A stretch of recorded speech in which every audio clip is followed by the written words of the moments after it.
जानलेवा cough syrup से सावधान रहने की जरूरत है। खांसी और कफ है तो दवा लेने से पहले सोचे। ये दवा ली और दावा किया गया ये कफ सिरप है। बच्चों को एक कफ सिरप दिया गया और कई बच्चों की मौत हो गई, ये दावा है। साथ ही साथ उन परिवार वालों का रो रो कर बुरा हाल है जिन्होंने अपने बच्चों को खोया है इस कफ सिरप के बाद। जरा रिपोर्ट देखिए, फिर आपको बताऊंगा ये कफ सिरप कौन सा है और इसमें क्या ऐसा था जिसके बाद डॉक्टर भी पीकर बेहोश हो गया।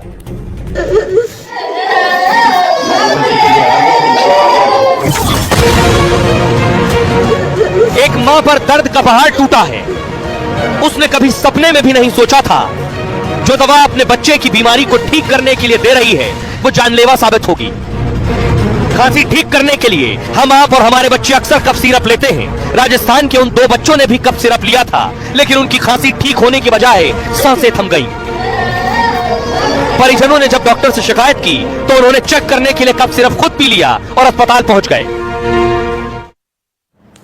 भाई अब आपको बताऊं कहां कहां कितनी मौतें हुई हैं इस मामले में अब तक। ये सबसे पहले मैं आपको बता रहा हूं कि 2 बच्चों की मौत राजस्थान में हुई है और 11 बच्चे बीमार हो गए राजस्थान में। यह है वो कफ सिरप। फिलहाल सिरप पर रोक लगा दी गई है इस कफ सिरप पर।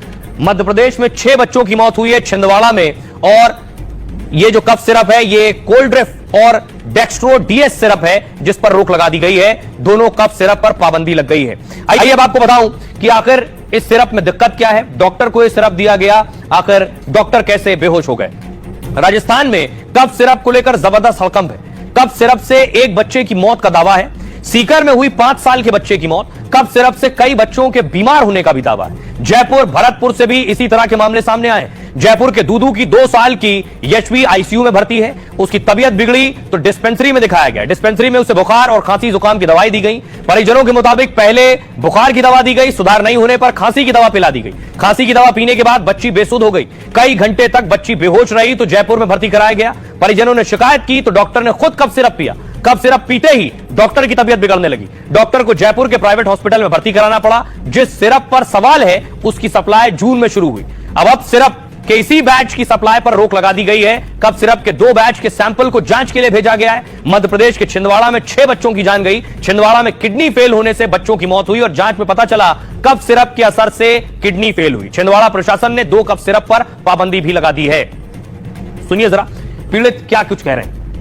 उसकी मम्मी ने 2 बूंद बोले तो आधा ढक्कन उसको एक दवा पिला दी। खांसी की दवा पिलाई, उससे क्या है कि उसको फिर वो सो गया, नींद आ गई। तो सब मम्मी दादी दादाजी सब ने उठाया, नहीं उठा, बेसुध निकला। बेहोशी से हालत में जो हॉस्पिटल में गए तो इसके हॉस्पिटल में उसको मृत घोषित कर दिया गया और वो दवाई यही पिलाई थी और कोई दवाई भी नहीं पिलाई थी। इसको किडनी में इन्फेक्शन ज्यादा बता दी, एकदम ही फेल बता दी उन्होंने। कारण क्या है किडनी का ये हमको कोई डॉक्टर ने हमको नहीं बताया। ये वाली दवाई हमारे बच्चे को दी गई, इसी से उसकी किडनी दोनों डिफेक्ट हो गई थी। बच्चा आपका कितने दिन बीमार रहा?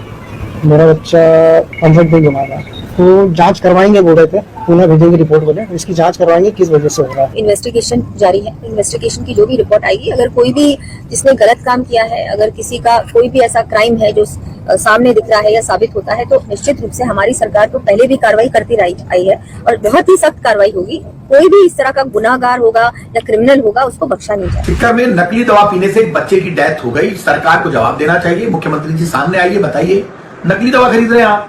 आखिर आप इतना बड़ी कमीशनबाजी हो गई, इतना बड़ा भ्रष्टाचार हो गया कि नकली दवा खरीद। कौन लोग जिम्मेदार है, किस स्तर पर यह भ्रष्टाचार हुआ है, सामने आइए बताइए।